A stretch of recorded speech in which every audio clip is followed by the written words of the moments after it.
주 예수의 은혜와 평강이 있을지어다. 오늘 요한복음 설교 36번째 시간입니다.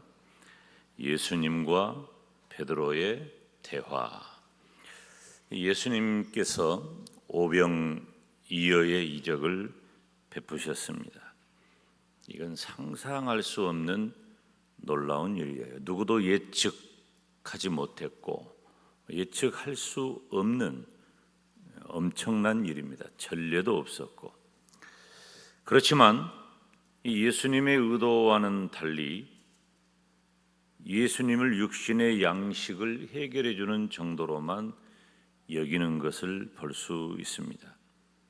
예수님께서 사람들에게 오병이어의 이적을 베푸니까 그것이 정말로 놀랍고 충격적인 일이지만 사람들은 생각할 때 단순히 이 떡을 먹는 일 정도로 이해한 거죠.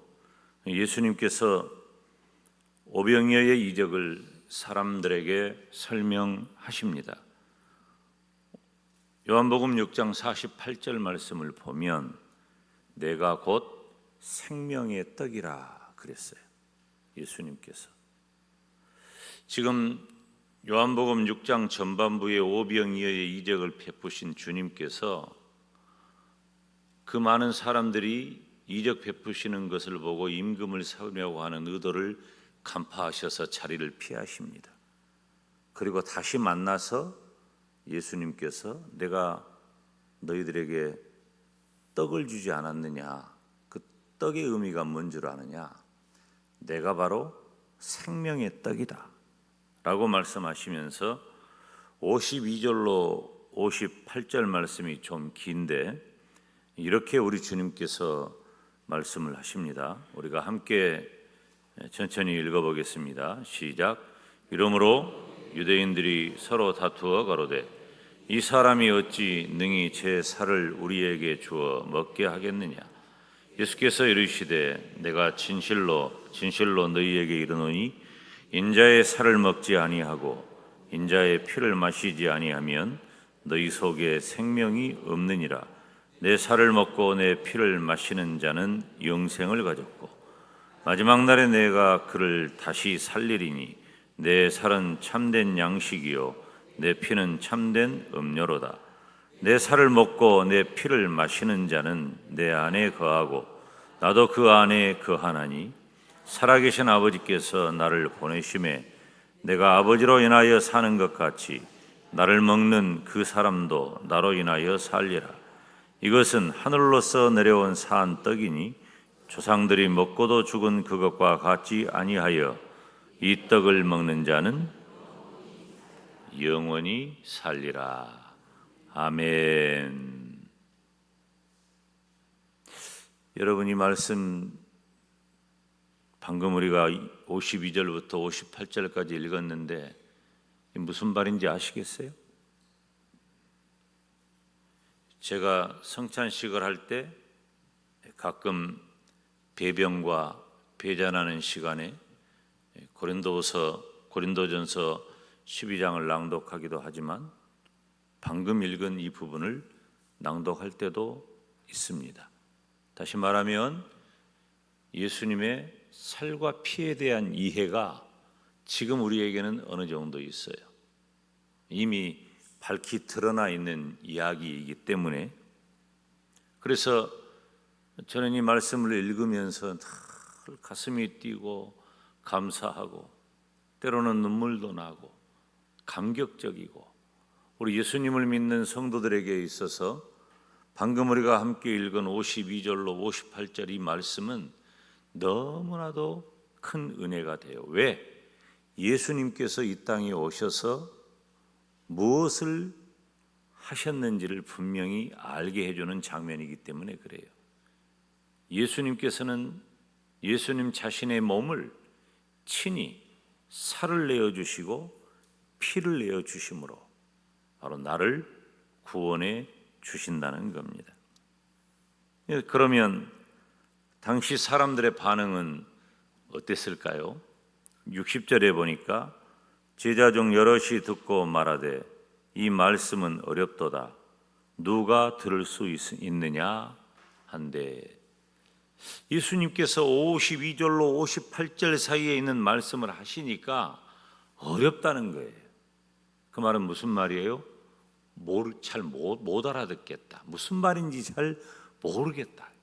우리는 밝히 드러난 말씀이고 주의 종을 통해서 52절로 58절에 있는 말씀이 어떤 의미인지를 늘 설교를 통해 증거되고 이해되어 있기 때문에 아는데, 2000년 전 단순히 보리떡 5개 물고기 2마리로 한 끼니를 해결하는 정도, 그래서 그 놀라운 장면을 바라보면서 이 예수라고 하는 분이 엄청난 분이구나, 우리에게 임금이 되면 적어도 배고플 염려도 없겠고 어쩌면 다윗과 같은 지도자가 되어서 로마의 압자엘에 있는 식민지 하에 있는 이 나라와 민족을 구출해낼 수도 있겠구나, 이런 생각을 갖게 하는 것이죠. 그런 사람들이 예수님께서 하시는 52절로 58절 이 말씀을 못 알아듣는 거예요. 그냥 떡만 주면 될 텐데, 배만 부르게 해주면 될 텐데, 그들에게 당면한 문제만 해결해 주면 될 텐데. 그래서 66절에 보면 이러므로 제자 중에 많이 물러가고 다시 그와 함께 다니지 아니하니라. 제자 중에 많이 물러가고 다시 함께 다니지 않는다. 사람들은 오병이어로 수만 명을 먹이시는 그 예수님을 그들의 임금을 삼으려고 해서, 이것도 엄청난 존경이죠.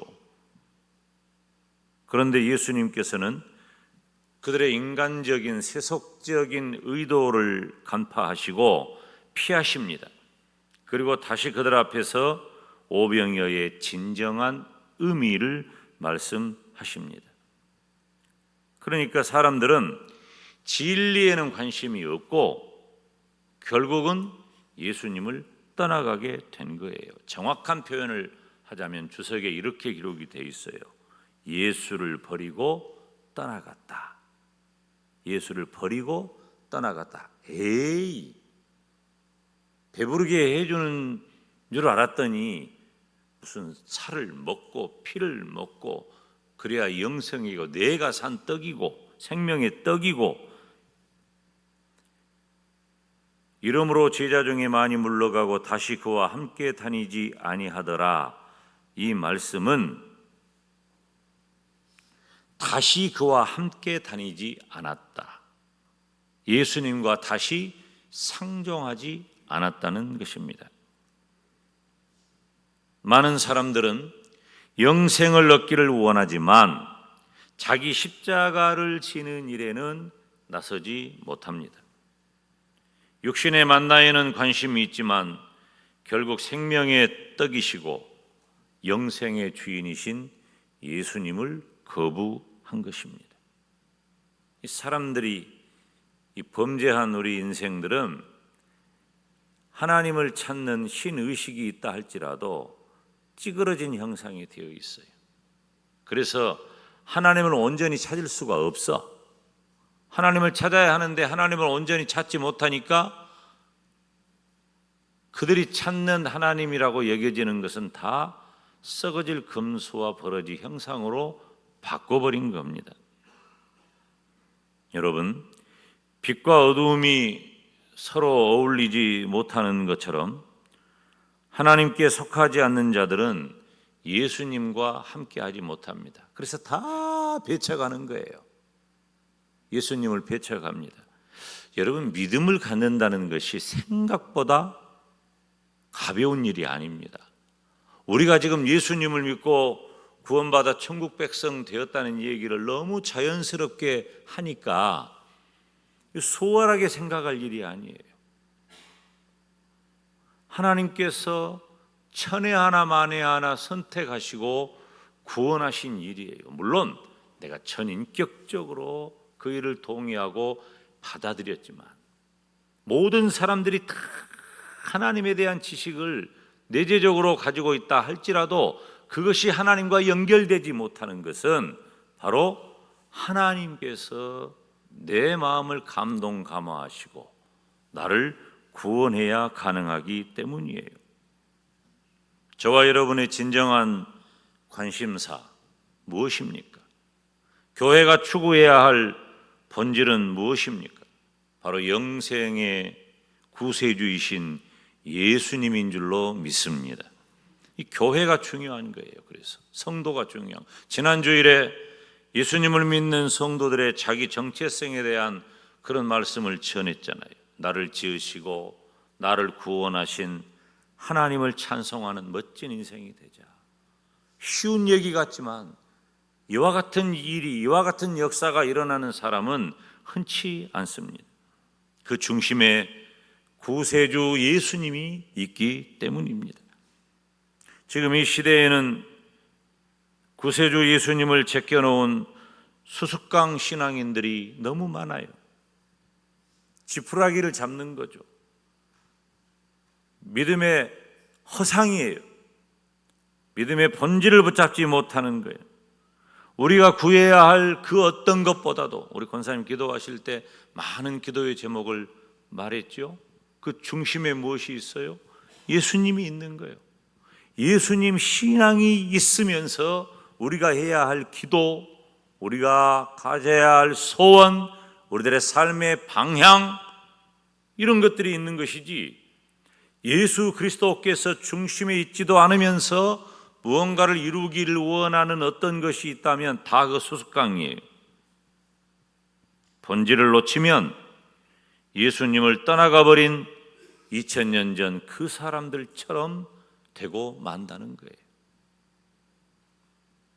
사랑하는 여러분, 저와 여러분의 삶에 찾아오신 예수님께서 저와 여러분을 어두움에서 빛으로 이끌어내셨어요. 그보다 더 정확한 증거가 어디 있어요? 그리고 영원한 죄악에서 영원한 사망 가운데 있어야 할 저와 여러분을 하나님께서는 영원한 빛으로, 영원한 생명으로, 영원한 구원으로 새롭게 해주셨습니다. 그럼에도 불구하고 우리가 그런 일은 다 놓아두고 예수님께서 베풀어 주신 그저 먹을 떡만 붙잡고 있다면 이건 진짜 예수님 만나지 못한 거예요. 우리가 이미 살폈던 사마리아 수가성의 한 여인도 예수님과 대화를 할 때 말이 안 통하잖아요. 처음에는 말이 안 통한 거예요. 그 여인은 사람들의 눈을 피해서 물 길러 왔고 물을 마시는 게 중요해. 우리 주님께서 너 지금 물 마시러 왔지, 물 들어왔지, 내가 주는 물을 먹잖아? 그러면 영원히 목마르지 않는다. 우리는 무슨 말씀인지 다 알잖아요. 우리는 지금. 근데 2000년 전 사마리아 수가성 여인은 그 말을 못 알아들어요. 그런 물이 어디 있다요? 그런 물이 있다면 나를 좀 주시오. 내가 그 물 먹고 목 좀 안 마르고 살고 싶소이다. 못 알아듣는 거예요. 그런데 점차 예수님께서 한 번 마시고 목 마르는 정도의 물, 그 마시는 물이 아니라 생명을 구원하는 영원한 생명수가 되신다는 사실을 깨달음과 동시에 그 여인은 물동이를 버려두고 많은 사람들에게 예수님을 전하게 되는 것입니다. 이처럼 깨닫는 것은 너무 중요한 이야기예요. 그래서 정확하지는 않지만은 이 67절에 언급한 바로 12제자 정도만 남은 거예요. 67절에 보니까 예수께서 12제자에게 이르시되, 따라서 합시다. 너희도 가려느냐? 너희도 가려느냐? 우리 주님은 어떤 분이십니까? 복음서에 나타난 우리 주님은 제가 몇 차례 언급한 대로 우리 주님께서는 십자가를 향하여 걸음을 옮기시는 거예요. 구약의 모든 성경이 예수님을 그리고 십자가를 가리키는 것처럼 예수님께서는 그의 모든 생애를 통해 십자가를 향하여 가시는데 그날이 가까움을 볼수록 젠 걸음으로 십자가를 향해 가시는 겁니다. 참으로 십자가를 향하시면서 빛이 되어 어두움을 밝히시는 우리 주님이십니다. 한 영혼을 사랑하시면서 구원하시려는 우리 주님이심을 우리가 너무 잘 알기 때문에 보세요. 예수께서 12 제자에게 이르시되 다 가버렸다니까. 여러분, 그 사람들도 제자예요. 제자의 의미가 우리가 꼭 베드로, 요한, 야고보만이 아니에요. 12 제자만이 아니에요. 70명 정도만이 아니에요. 사도행전 1장에 나온 120명 정도만이 아니에요. 예수님을 따랐던 많은 무리들을 대체적으로 제자라고 표현을 한 거예요. 왜? 그들은 예수님에게서 단순히 떡만 먹은 게 아니에요. 이적만 본 것이 아니에요. 예수님께서 천국 복음을 전파하실 때 말씀을 듣고 배운 사람들이에요. 그래서 예수님을 따르는 많은 무리들을 제자라고 표현한 거예요. 그런데 여기 말씀을 보니까 66절에 이름으로 제자 중에 많이 물러가고 다시 그와 함께 다니지 아니하니라. 여러분, 그런데 우리 주님께서 그 제자들이 다 물러가니까 12 제자 정도 남은 거예요. 주님이 너희도 가려느냐 말씀하셔. 그런데 예수님께서 이 질문을 하신 이 장면이 의미가 있어요. 예수님께서는 여기 오늘 말씀을 보니까 70절에 가룟 유다를 마귀라고 해요. 왜 마귀라고 했을까요? 가룟 유다가 앞으로 무슨 일을 할지 다 예수님은 아시기 때문에 그런 거야. 그러니까 가룟 유다를 마귀라고 한 거예요. 이미 배반할 것을 아셨어요.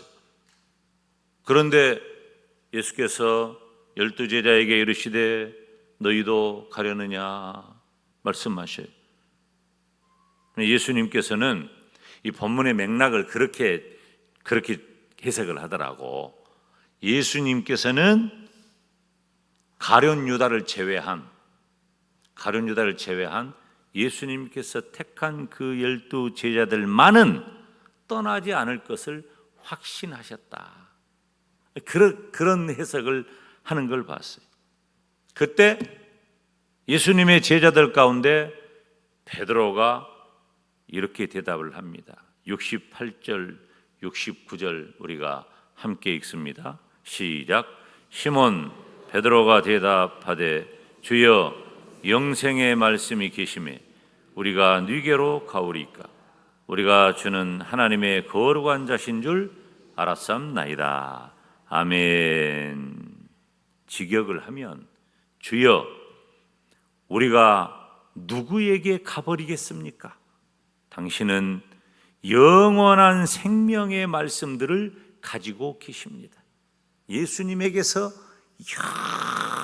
영원한 생명이 있음을 알고 발견하게 된 거예요.